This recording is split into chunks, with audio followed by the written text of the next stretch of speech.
새해 하나님이 부어주시는 놀라운 은총과 성령의 새롭게 하시는 삶이 시작됨을 깨달으시고, 여러분 새해 여러분 복 많이 받으시고 모든 삶의 현장에서 하나님 주는 형통을 경험하시기를 축복합니다. 다시 한번 옆 사람과 인사합시다. 새해 복 많이 받으십시오. 아멘. 앞뒤 사람하고도 한번 축복하실래요? 새해 복 많이 받으십시오. 아멘. 축복합니다. 감사합니다.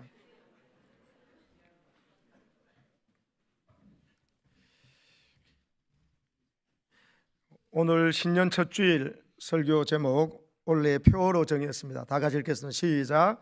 사랑으로 이웃을 섬기는 우리. 다시 한번 시작. 사랑으로 이웃을 섬기는 우리. 이런 우리가 되심으로 하나님께는 영광되고 우리의 삶에는 살맛이 나기를 축복합니다. 아멘. 모 신문에 이단 관련 기사의 제목을 봤습니다. 신도와 교주 대부분이 역기능 가정 출신, 이렇게 있었습니다.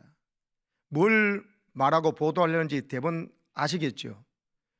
이단에 빠져있는 신도들이나 그 이단 교주들이 대부분이 역기능 가정 출신이라는 겁니다. 정상적인 가정 출신이 아니라는 겁니다. 역기능 가정이 뭡니까? 여러분, 아버지가 없다든지 어머니가 안 계시다든지 두 분이 헤어져 가지고 아이가 고아가 됐든지 편부모 속에 자라든지, 아니면 여러분 남편에게 받을 사랑을 제대로 못 받는 아내가, 또 아내로부터 존경받지 못하고 늘 무시당하는 남편이 이단에 잘 빠진다는 거예요. 부모와 형제로부터 사랑과 자매로부터 받아야 되는데 가족 가운데서 그런 걸 특별히 못 받았던 자들이 이단들이 접근해 가지고 너무 사랑해주고 잘해주니까 그만 거기에 빠지는 사람들이 대부분이 역기능 가정 출신이다. 이단에 빠진 사람들. 그 교주도 마찬가지고요. 정상적인 가정에서는 이단에 빠지는 사람들이 별로 없더라는 것입니다. 모 교수님의 학회에서 발표한 논문 제목도 일맥상통합니다. 신흥 종교의 교주와 교인들에 대한 심리학적 분석. 요지는 이렇습니다. 이단들은 교류를 가지고 다가가는 것 같지만 아니라는 거예요. 실제 들여다보면 교회에 다니는 성도들 중에서 외로운 성도의 마음을 파고든다는 것이에요. 이단 사이비 단체는 기성교회 교인들 중에서 소외감을 가지거나 또 외로움을 느끼는 사람들에게 다가가가지고 엄청난 사랑을 부어주는 거예요. 기존 교회에서 받지 못한 사랑을 쏟아부어주고 관심을 쏟아부어주고, 그리고 그 소속감을 채워주는 방식으로 접근하고 있다. 이게 교수님의 논문의 내용입니다. 교회 생활할 때 보면은 목회자에게 때로는 실망하거나, 목회자가 뭐 불륜에 빠졌다든지 목회자가 재정실수를 했다든지 이러면 막 큰 실망하잖아요. 그리고 또 교우들에게 실망할 때가 있습니다. 왜? 교회에서는 누구나 성숙한 사람이 다 있는 게 아니니까요. 미숙한 사람들, 이제 신앙 성장하고 있는 사람들 있고 성령 체험한 사람이 있지만 성령 체험하지 못한 사람들 있잖아요. 그들이 실수로 함부로 거친 말하고 상처로 말했을 때 그들이 실망해가지고 교회를 나갈까 말까 하거나 나가버리거나 이러면 바로 그때 이단들에 넘어갈 위험군에 속한다는 거예요. 대표적인 이단을 꼽히는 모 이단 역시 기존 교회에 실망하거나 목회자에게 불만이 있거나 또 교회 사람들에게 상처 입어가지고 있는 그들을 빼내가는 수법으로 지금 엄청난 부흥을 이루고 있다고 이 교수님이 논문에서 필요한 것입니다. 지난번에 우리 교회에 와서 이 강단에서 선포했던 신천지에서 가서 여러분 교육 강사했던 여러분, 그분이 이제 빠져나와서 신천지에 가는 사람을 막는 이단 예방 상담소에서 일하고 있는 김강림 전도사 이야기를 들으셨죠. 그 사람이 교육이 이렇게 잘못되고 성경 잘못됐다고 다 가르쳐 줬는데도, 그런데도 거기에 빠진 사람이 뭐라고 그랬어요? 그거가 잘못됐더라도 나는 여기 안 나오고 싶다고. 왜? 이 사람이 나를 너무나 사랑해주고 너무나 나를 위해주기 때문에, 그게 좋기 때문에 전사님 말한 대로 이거 이단이 틀린 게 맞고 성경이 안에 맞더라도 나 안 나오고 싶다고 이러잖아요. 보세요. 이단에 빠지는 것이 교리의 문제 같지만 교리가 아니고 실제는 그들이 사랑에 굶주려 있는데 그 사랑을 가짜 사랑으로 천국 갈 백성을 지옥 백성 만들어 놓고 거기에서 그들에게 여러분 있어서 그들을 온갖 또 금전을 갈취해내면서 여러분 지옥 가게 만드는 그 사탄의 역사였던 것이요. 그럼 교회가 우리 어떻게 해야 되느냐? 성도들 중에서 이단에 넘어가지 않도록 교회가 할 일이 뭐겠어요? 성경 공부 잘 해야 되죠. 이단에 빠지지 않도록 말씀을 잘 가르치고 또 여러분 배워야 됩니다. 그러나 성경 공부나 교리 강좌 하나 개설할 때 꼭 같이 움직여야 될 게 있습니다. 그게 뭡니까? 방금 말씀드린 대로 교회가 가족 공동체라고 하는 기능을 잃어버리면 안 된다는 것입니다. 가족 공동체라는 것은 그 뿌리가 사랑입니다. 태어난 내 자녀를 사랑하지 않은 부모가 어디 있겠습니까? 근데 여러분 이런저런 일로 바쁘거나 잘못된 생각을 하면은 세상적 기준을 가지고 보면 여러분 자녀를 내팽개칠 수가 있잖아요. 그래서 사랑을 받지 못하는 자녀 될 수 있습니다. 사랑을 회복해야 되는 것이거든요. 부모가 자식을 사랑하느냐, 자녀가 부모에 대해서 존경하고 순종하는 일도 마찬가지예요. 그게 부모에 대한 사랑이죠. 형제 자매 간에도 사랑을 나누면서 격려하고 품어주고 이해해주는 그 따뜻한 사랑을 경험해야 가족이잖아요. 이 교회라는 것이 진짜 가족이란 말이에요. 하나님을 아버지라 부르잖아요.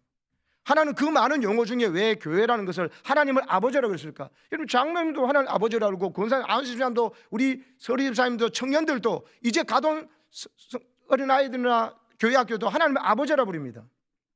아버지가 하나님 아버지라고 손자는 하나님 할아버지라고 그러지 않잖아요. 하나님 모두 다 하나님 아버지라 부르라고 하는데 하나도 그것이 이상하지 않아요.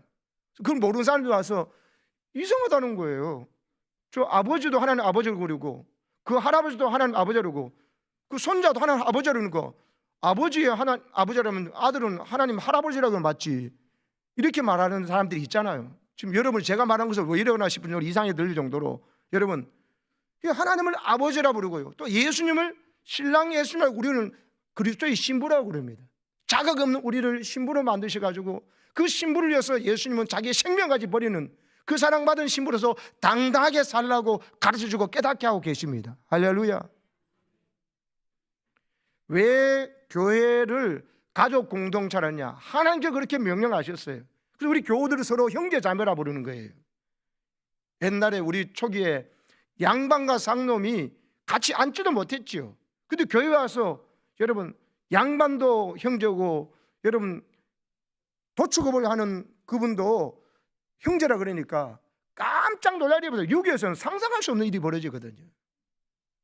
그래서 모르게 해서 양반들끼리만 교회하는 교회로 나가버리고 또 쌍놈들이라고 말하고 여겼던 그 사람들, 도축업을 하는 그런 백정들만 하는 교회가 따로 생길 만큼, 그러나 나중에는 바로 하나가 되죠. 맞지요. 근데 여러분 가족 공동체가 교회이기 때문에 교회가 이단들이 득실거린다는 것은 교회가 가족 공동체의 가장 본질적인 사랑을 잃어버렸을 때 이단들이 득세하는 것이에요.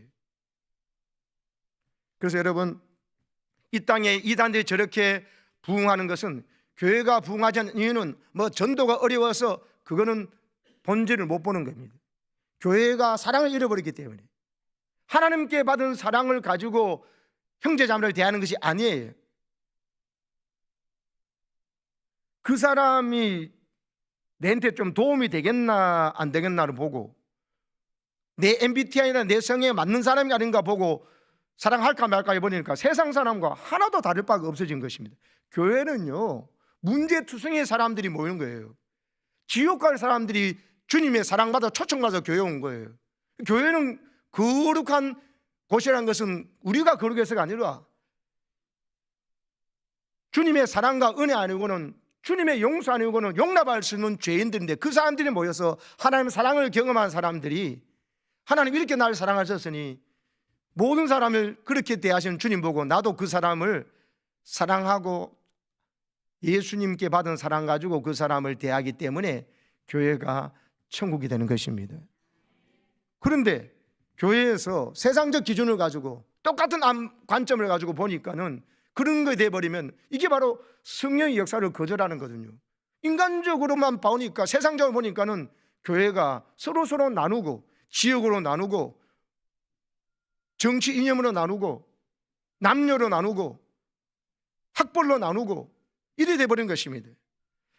이단들이 득세하는 것은 교회가 가족 공동체라는 것을 본질을 잃어버리기 때문에 그런 것입니다.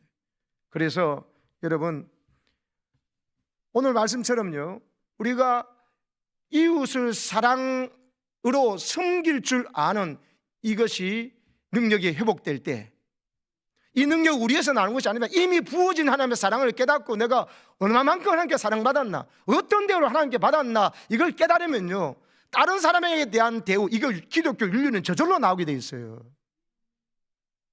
내가 막 새롭게 잘해보겠습니다, 열심히 해보겠습니다, 안 됩니다. 그 3일 못 가요. 사람 안 알아주면 당장 안 해버립니다. 시험에 들고. 하나님께 받은 사랑이 뭔지를 깨닫는 그 순간에 나도 모르게 전에 다른 사람에 대한 태도가 너무나 교만하고 불손했는데 싹 바뀌어버립니다. 내가 하나님께 이런 사랑과 이런 대우를 받았는데, 내가 저 사람에게 저래 되면 하나님이 저 사람 죽어주셨는데, 하나님이 저 사람이 기다리고 계신데 내가 못 기다려서 막 여러분 닥달을 하고 함부로 정죄하는 것, 감히 상상을 못하는 것입니다. 내 안에 성령이 그렇게 나를 두렵게 하십니다. 사랑할 수밖에 없게 하시고, 주님이 나에게 흘러보내는 사랑을, 내가 받은 사랑을 흘러보내지 않고는 두려워서 못 살도록 성령께서 만들어주시는 것입니다.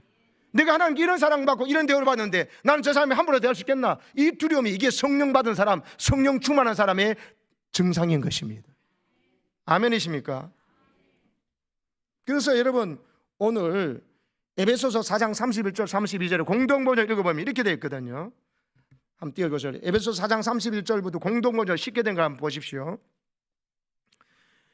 시작. 모든 독설과 격정과 분노와 고함 소리와 욕설 따위는 온갖 악의와 더불어 내어버리십시오. 여러분은 서로 너그럽고 따뜻하게 대해주며 하나님께서 그리스도를 통해서 여러분을 용서하신 것처럼 서로 용서하십시오. 하나님이 나를 용서하신 것처럼 서로 용서하래요. 기준이에요. 하나님이 나를 대우하신 것을 생각하고 사람을 대하라는 것입니다. 근데 우리는 보통 사람들 때 그래 안 대합니다. 저 사람이 내게 어떻게 대했지? 그거 보고 대하려고 하는 거. 그러니까 저 말씀이 너무 어렵다고 생각되는 거예요. 정신을 차리고 보십시오. 그 사람이 네한테 어떻게 대하는를 보고 대하라는 것이 아니라 하나님께서 예수님을 통해서 나를 어떻게 용서하셨냐. 네가 하나님과 원수 되었을 때 하나님 죽으셨지 않냐. 네가 하나님 앞에서 죄인 되었을 때지 의인 되었을 때냐. 네가 연약하고 넘어지고 불순종할 때 하나님께서 무조건 나를 죽으시고 자녀 삼으시고 이 사람을 깨달아가고 하고 믿으라가지고 해줬지. 네가 하나님께 충성 헌신하고 11조하고 그렇게 순종할 때 하나님께서 너를 죽어주셨냐. 너를 위해서 이 무조건적인 사랑, 원수를 향한 사랑을 네한테 해주던 거 네가 받았으니까 너도 네에게 원수 것처럼 하거나 연약하거나 너를 힘들게 하는 사람이 있다 할지라도 예수님한테 받은 사랑 가지고 그 사람을 용서하고 너그럽게 대하고 친절하게 대하라는 것입니다. 아멘이십니까? 이거를 사람의 기준으로 생각하면 이건 있을 수 없는 일이에요. 안 돼요. 사람은 자기중심적이에요. 남에게 이건 하면 안 돼, 어떻게 그럴 수 있어. 그렇지만 내가 그 불순종해놓고는 뭐 사람이 연약한데 다 그럴 수 있지만 이래버리거든요. 이 모순이 이 내로남불의 시대입니다. 정신을 바짝 차리지 않으시면 그 뱀이 우리에 나옵니다. 아니 저 사람에게 드렸던 잣대를 자기에게는 왜 이럽니까? 이 인간이 이게 이기적 본성이거든요. 이것을 깨뜨리고 우리가 옛 사람으로 살지 않고 성령으로, 여러분 성령이 우리 안에 오셔가지고 예수님의 십자가 때문에 성령 오신 거예요. 예수님이 부활하셔가지고 약속을 지키시려고 성령을 보내셨기 때문에 성령이 우리 안에 오시는, 성령은 예수님의 영이고요, 성령은요 기도의 영이면서 성령은 사랑의 영이십니다. 성령은 우리 안에 오셔가지고 사랑을 하게 해주세요. 어떤 사랑? 하나님 우리를 사랑하시는 사랑이요. 하나님이 원수된 우리를 사랑하신 그 사랑의 영이 우리 안에 오셨기 때문에 그 성령께서 우리로 하여금 하나님 같은 사랑을 하게 해주시는 겁니다. 왜? 그 사랑 내가 받았으니까 주라는 거예요. 받지도 않은데 주라 그러면 말도 안 되는 것이고, 여러분 주님께 받은 사랑 가지고 성령의 감동으로 사랑하는 것이지 여러분이 대단한 인격자로 사랑하는 것은 그 착각은 언제든지 깨집니다. 아멘이십니까? 여러분 말씀해 보십시오. 디모데후서 1장 7절입니까? 그 말씀에 한번 보시기 바랍니다. 성령은 하나님께서 시작, 하나님께서 주신 성령은 우리에게 비겁한 마음을 주시는 것이 아니라 힘과 사랑과 절제를 주십니다. 예수 믿는 자들에게는 성령을 예수님께서 선물로 주셨잖아요.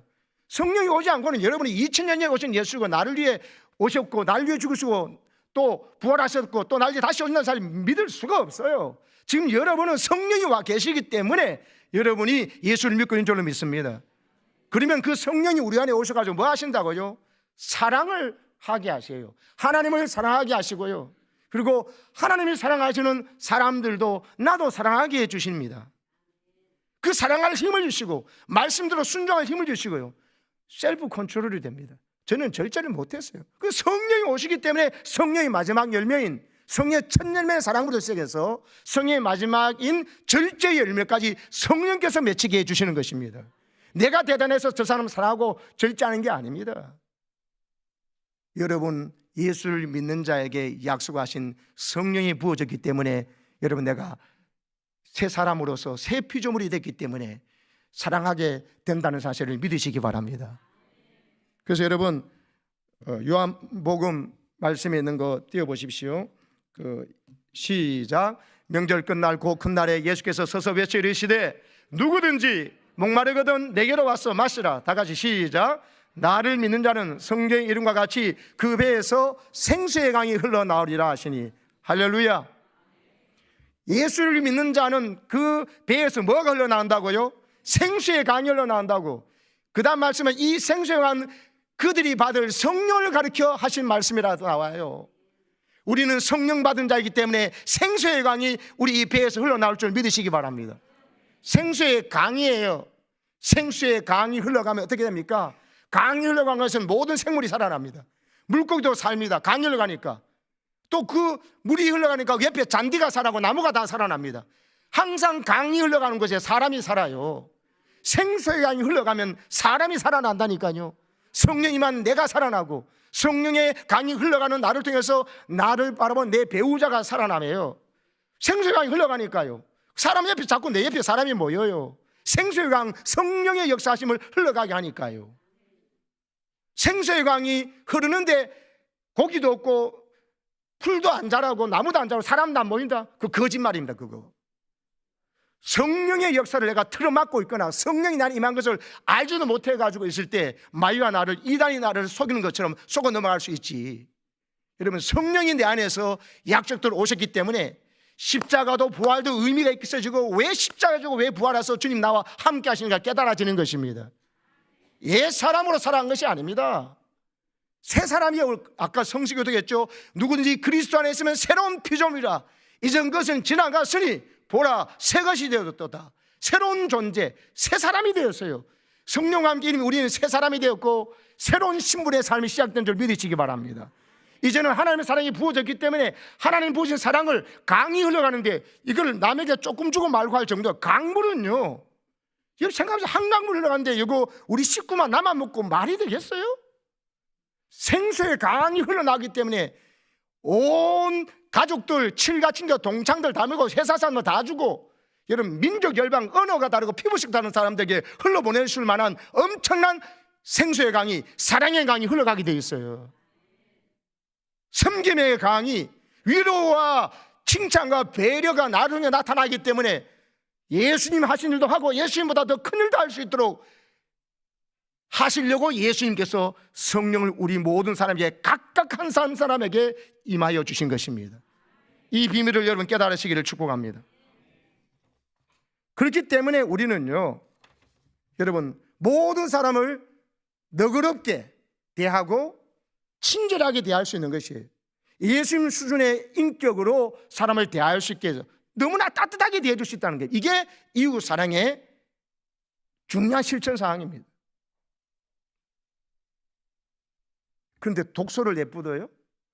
말에는 독을 묻혀가지고 화살처럼 쏘면 말은 그 사람에게 꽂히는 거거든요. 그 사랑을 묻혀서 쏘면 사랑의 그 화살처럼 그 사람 보면 그것 때문에 하루 종일 행복해요. 사랑에 담긴 말 한마디 때문에 그 학생이 선생 말 듣고, 여러분 선생님과 똑같이 국어 선생이 되고 수학 선생이 되고 영어 선생이 돼요. 직업까지 바꿔버린다니까요. 만들거든다니까요. 나를 너무나 존중해 주고 칭찬해 주시고 삶에 읽어진 목사님 말이 꽂혀가지고 또 그 성령께서 하신 말이겠죠. 제가 목사가 되었습니다.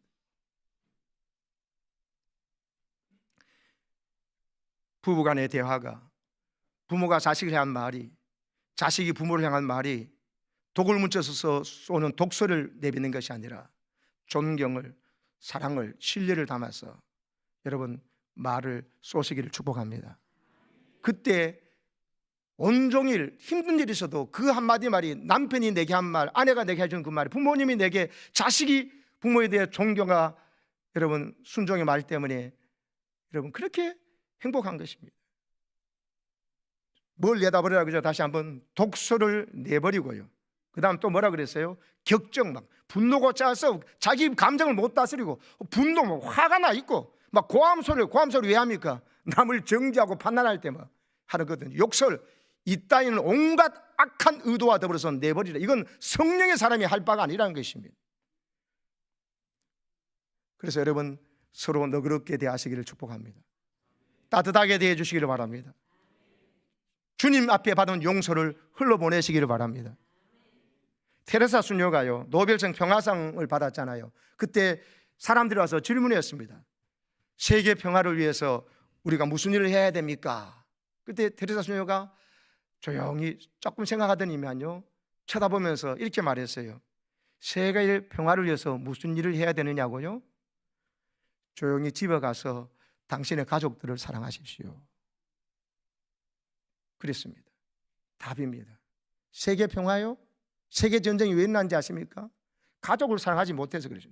가장 가까운 가족도 사랑하지 못하니까는 가족에게 분노를 일으키고 가족을 세상 사람과 똑같은 판단 기준으로 말하게 해버리니까는 여러분 가족이 무너지니까 여러분 전쟁이 일어납니다. 가족이 무너지니까 회사가 망하고, 여러분 이 가족이 여러분 육신의 가족만이 아니고 진짜 가족은 천국에서 영원히 살, 이 땅에서 천국을 경험하고 죽어서 천국 갈 예수 가족 공동체거든요. 교회입니다. 교회.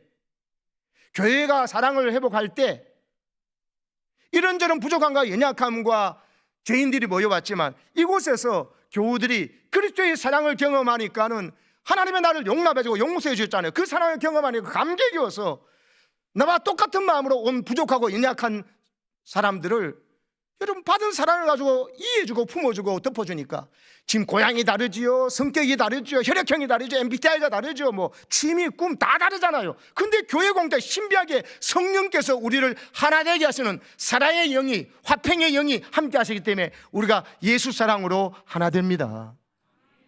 이걸 경험할 때 세계 평화가 온다는 것이죠. 한국 교회가 이렇게 어려운 가운데 어떻게 해야 회복이 되겠습니까? 똑같은 말이에요. 교회가 사랑을 회복해야 된다는 것입니다. 주님께 받은 사랑을 좀 흘러보내라는 겁니다. 주님께 받은 사랑은 너무 많은데 이웃에게로, 가족에게도 안 흘러보내고 예수 가족에도 안 흘러보내니까는 교회가 문제되는 것이지, 그 이단들이 득세하는 것이지. 여러분 우리가 받은 사랑을 깨닫기만 하면 흘러보내는 것은 저절로 됩니다. 어마어마한 생수의 강을 받았기 때문에 샘물 정도, 한 잔 정도 받았으면 죽이 아까워서 못합니다. 근데 생수의 강을 받았기 때문에 받아 마시고 샤워하고 목욕하고 뭐 반신욕 먹고 다 해도 괜찮습니다. 남에게 안 주고는 이 감당치 못하는 생수의 강이, 성령의 충만함이, 성령의 기름 부으심이 여러분에게 흘러갈 줄로 믿습니다. 이웃에게 흘러보내세요. 이사야 55장 7절을 왜 읽었다고 생각하십니까? 이게 총회 5분의 주제 선고거든요. 남을 용서하고 뭔가 다른 나쁜 말 하지 말라고 하는 말에서 전제가 이사야 55장 7절을 알아야 돼요. 이사야 55장 7절이 뭡니까? 악인은 그 길을, 불의한 자는 그의 생각을 버리고 여호와께로 돌아오라. 우리가 악인이라는 거예요. 우리가 불의한 자라는 거예요. 하나님 보시기에. 그러니까 네 생각을 버리라. 허영에 들던 생각을 버리라는 것입니다. 나는 저 사람보다 낫다는 바리새인적인 그런 생각을 버리라는 겁니다. 나는 저 인간과 같지 않음을 감사하다. 나는 일주일에 2번씩 금식하고 최소의 11조도 합니다 하고, 나는 저 인간 같지 않음을 감사하다. 자기 죄와 허물을 하나도 못 보고 남의 티끌 같은 죄는 들추고 막 이야기하고 자기 눈엔 들보가 들어앉았는데, 이런 사람의 기도는 하나님께 응답이 안 된다는 거예요. 세리는요 가슴을 치면서 감히 하늘을 쳐다보지도 못하고 하나님 저는 죄인입니다, 저는 불쌍히 여기소서 이 기도만 했는데 하나님께서 이 사람이 의롭다고, 이 사람의 기도 응답됐다고 하시잖아요. 바리새인의 기도, 자기의 죄, 자기는 악인이고 불의한 자라는 그 생각을 버리지 않고는 하나님께로 돌아올 수도 없고, 자기가 죄가 없다는데 무슨 죄를 용서받습니까? 내 죄가 있는 줄 깨달아야 하나님께 용서받지. 그러니까 여러분, 허영에 들던 생각을 고치고 나는 저 사람보다 낫다는 교만한 생각을 버리고 여호와께로 돌아오라. 그러면 하나님께서 자비롭게 긍휼히 여기면서 너희를 너그럽게 용서해 주신다는 것입니다. 그 용서받은, 죄사함 받은 자가 딴 사람의 흠유가 죄도 저절로 용납이 되는 것이지, 내가 인품이 좋아서 내가 성품이 좋아가지고 그 사람 용서 이해하는 거, 그거 착각입니다. 그건 바리새인적인 것이고 그거는 아닙니다. 가짜입니다. 여러분, 여러분은 예수를 믿고 성령을 선물로 받은 자입니다. 할렐루야. 아멘 좀 하십시다. 입을 열어가지고 다른 거 맛집 보고 야 감탄하지 마시고, 성령님까지 예수님 우리 보내주셔서 우리가 성령의 사람이 됐다, 이 말씀 속에서 감탄하시면 좀 아멘 세게 하시면 좋겠어요. 할렐루야. 대박인 겁니다. 여러분, 대박 난 것입니다. 여러분, 운수 대통한 것입니다. 어떻게 예수님의 영이 우리 안에 와가지고 한 10분 정도 머물다 갈게, 그래도 감지덕진데 우리 속에 영원히 계시겠습니다. 계신 것만 아니에요. 모든 것을 가르쳐 주시고, 이건 어떻게 적어내, 모든 걸 가르치고 예수님 가르친 모습만을 생각나게 하시리라. 성령이 주는 생각을 붙잡으시기를 바랍니다. 내가 얼마나 이렇게 사랑받는 존재인지, 내가 얼마나 무서운 죄인인지 이토록 존귀하고 거룩한 존재로 삼아주시는지, 그래서 하나님이 저 사람도 얼마나 사랑하는지를 성령의 생각을 붙잡으시기 바랍니다. 그래서 그 사람에서 욕설을, 독을 물서 말을 한다, 상상할 수 없는 거예요. 그러다가 내가 벼락 맞아서 죽지라는 생각을 하셔야 됩니다. 이게 사도 바울도 말해요. 나는 날마다 죽노라. 나는 복음을 전하는데 내가 남에게 전하고 내가 버림받을까 두려우면서 말씀으로 나를 쳐서 복종시킨다 그랬잖아요. 말씀으로 남을 재단하고, 말씀은 나를 치려고, 나의 썩은 부분을 도려내려고 성령의 불칼은요 기가 막히게 싹 도려내는데, 그 나를 죽이기 위한 것이 아니라 나를 살리는 칼인 것입니다. 수술용 칼이거든요. 공격할 때는 이 성령 주는 말씀의 칼이 사탄의 심장을, 폐부를 찌르는 것은 남을 정죄하지 않고 내가 죄인을 깨닫고 말씀의 칼로 나를 도려낼 때 내 썩고 냄새난 머리 도려나고 성령의 새살이 돋아날 줄로 믿습니다. 사랑은 감정이 아닙니다. 영적인 문제예요. 그래서 여러분, 사랑은 결국 영적인 문제라는 사실을 깨달아야 우리가 성령께서 역사하시는 사랑의 이웃에게 흘러보낼 수 있습니다. 성경의 최초의 살인사건은 났다고요. 그 말은 뭡니까? 그러면 예배 잘못 드리면 사람 죽일 수가 있구나. 이게 성경에 말하는 첫 번째 살인사건인 줄 아셔야 됩니다. 그러니까 형 가인이, 여러분 창세기 4장 5절에 보면 나옵니다. 여호와께서 아벨과 동생 아벨과 그 제물은 받으셨는데 그 형인 가인과 그의 제물은 받지 아니하셨어요. 왜? 하나님께 이유가 있겠죠. 하나님께서 뭐 형은 미워하시고 동생 이뻐하시겠습니까? 그런 말이 아니잖아요. 가인은 하나님께 연락될 만한 예배를 못 드렸고, 아벨은 연락될 만한 예배를 드렸는데, 근데 예배 드리고 난 다음에 가인이 몹시 분하여 안색이 변했다. 너무 분하니까 얼굴색이 변한 거예요. 사람이 분노가 가득하면 얼굴에 표시가 납니다. 얼굴에 분노가 져서 막 화가 단뜩 나와서 막 그림으로 비하면 옆에서 막 연기가 나는 거죠. 이게 막 김이 막 나고 막 어찌 표시가 하나님 대변하시고 네 모습이 네 안색이 변한 거 어찌 미뇨? 네가 의를 행했다면 왜 이렇게 되느냐고 물으시거든요. 자, 묻겠습니다. 가인이 저렇게 분통이 더 분노해가지고 안색이 변하는 것이 저게 하나님을 향한 것입니까? 동생을 향한 것입니까? 네, 보십시오. 자기의 제사가, 제물이, 예배가 안 받아지니까 가인이 몹시 안색이 변했거든요. 저건 하나님을 향한 분노입니다. 그 분노가 하나님을 향하니까 하나님 어떻게 할 수 없으니까 그 화를 옆에 동생은 예배 받아 은혜 받았다 그러고 막 간증하고 이러니까, 간증하는 사람 보고도 조금 있다가 또 시험 들까, 너도 내가처럼 오래 살아봐라, 이런 마음 들어버리는 거예요. 분노가 생겨가지고요, 악담하고 감사하고 축복하지 못하고, 너 초창기니까 그런 거 안정하지, 좀 있어봐, 네 나처럼 이렇게 되려면 많이 넘어질 거다, 이렇게 이건요 사탄의 마음이에요.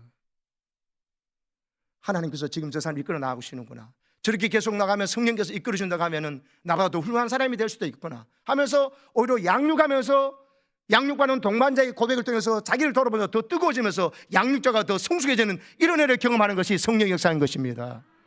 여러분, 하나님과의 관계가 깨어지니까 예배가 안 받으니 예배의 문제가 생겨요. 하나님과 영적인 문제가 생기니까 분노가 생기면서 하나님에 대한 분노를 사람에게 표출하는 거예요.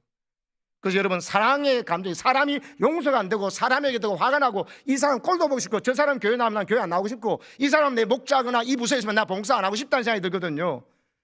이 성경을 보면서 내가 가인의 예배와 제사를 드렸구나. 예배 드렸는데, 예배 드렸죠. 하나님 안 받으시는 가인의 제사를 드렸기 때문에 그런 거예요. 아벨의 제사를 드리면요, 하나님 내 제사를 받아 나를 받으셨으면 그 사랑 가운데 내 허물과 죄를 용서하셨구나, 그리고 내가 사랑받은 걸 생각하면 절대로 옆에 형이나 동생이나 누구든지 간에 화를 내지 않습니다. 오히려 하나님께 받은 사랑을 흘러보내지요. 아멘이십니까? 너그럽게 대하고 따뜻하게 대합니다. 여러분, 예배 드리고 난 다음에 밖에서 가서 화내거나 조금 주차하는데 의대했다고 막 화내면서 막 이상한 소리 하거나, 이거요 가인의 제사 드리는 거예요. 여러분, 아벨에 드리는 사람은요, 옆에 사람 내 발을 밟거나 커피를 쏟더라도 괜찮아, 씻으면 돼 하고 같이 예배 드려서 형제에서 감사합니다 이렇게 너그럽게 대하면서, 여러분, 이것이 성령 받은 자, 성령을 사랑하는 자의 모습인 줄로 믿습니다. 여러분, 그 하모니라는 영화를 보셨나요? 청주 여자 교도소가 배경인 이 영화인데, 그 보면 사형수 여자들이 나오지요. 남편의 폭력을 피하다가 우발적으로 남편을 살해한 여자, 어릴 때 의붓 아버지에게 성폭행 당했는데 그 의붓 아버지를 밀치다가 살해를 해가지고 된 여자나, 또 남편의 외도를 목격하고 격분해서 남편과 그 내연녀를 차로 치어 죽인 여자, 온갖 사형과 아픔을 가진 여자들이 거기 모여 있습니다. 그렇게 상처받은 사람들이 모였으니까 그 교도소가 뭐 어떻게 했어요?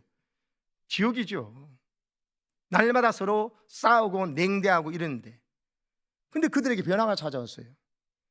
영화는 그렇게 받은 상처 때문에 다친 마음으로 서로 미워하면서 지내던 그들이, 지옥을 살던 그들이 음악이라는 매개체를 통해서 하나 되는 과정을 그리고 있습니다. 합창대에 나가서 좋은 성적 내면은 특박을 받아서 외출하는 특권이 주어진다는 사실을 알고 합창단을 조직하지요. 그래가지고 여러분, 거기 보면 젊은 시절에 남편이 외도 현장을 목격하고 순간적으로 격분해가지고 남편도 그 내연녀도 죽인 제목으로 사형 선고를 받았던 할머니가 합창단 지휘를 맡지요. 그 할머니를 중심으로 음악을 통해서 하나 되는 과정을 그린 이 영화입니다. 그거 보면요 깨달아집니다. 저게 바로 교회구나. 죄인들이 모인 것이 교회입니다. 의인들이 모인 것이 아니에요. 나는 의인되는 사람이 있으면요, 미안합니다, 그 사람 교인, 정상적인 교인은 아닙니다.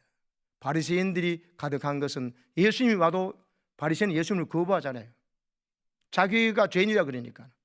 회개하면 예수님이 그 죄값을 다 자신과 짊어지고 가시겠다는데도 자기 죄를 지적하니까 예수를 계속 비춰가고, 질문해도 책 잡으려고 질문하고, 결국은 거짓 증인 세워서 예수를 십자가에 못 박아 죽이라, 로마에 대항했다 거짓 증인 세워가지고 십자가에 못 박게 하는, 여러분, 앞잡이가 되잖아요. 십자가의 원수를 행하잖아요.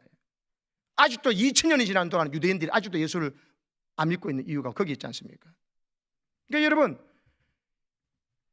교회는 문제 많은 사람들이 모인 것입니다. 이런저런 일로 마음이 찢기고 또 사람을 불신하고 상한 마음을 가진 자들이 모인 것이 교회입니다. 거기 와서 예수님의 사랑을 받고 예수님으로부터 신뢰를 받고 예수님도 용납받아가지고 그 사랑 가운데서 보니, 용납받고 사랑받다 보니 다른 사람도 나 모습하고 똑같잖아요. 그래서 서로 용납하고 서로 불쌍히고 서로 너그럽게 대해주는 것이 교회인 것입니다. 교회가 왜 이래? 그런 소리 하지 마세요. 교회니까 그런 거예요. 교회니까 죄인들이 오는 곳이라니까요.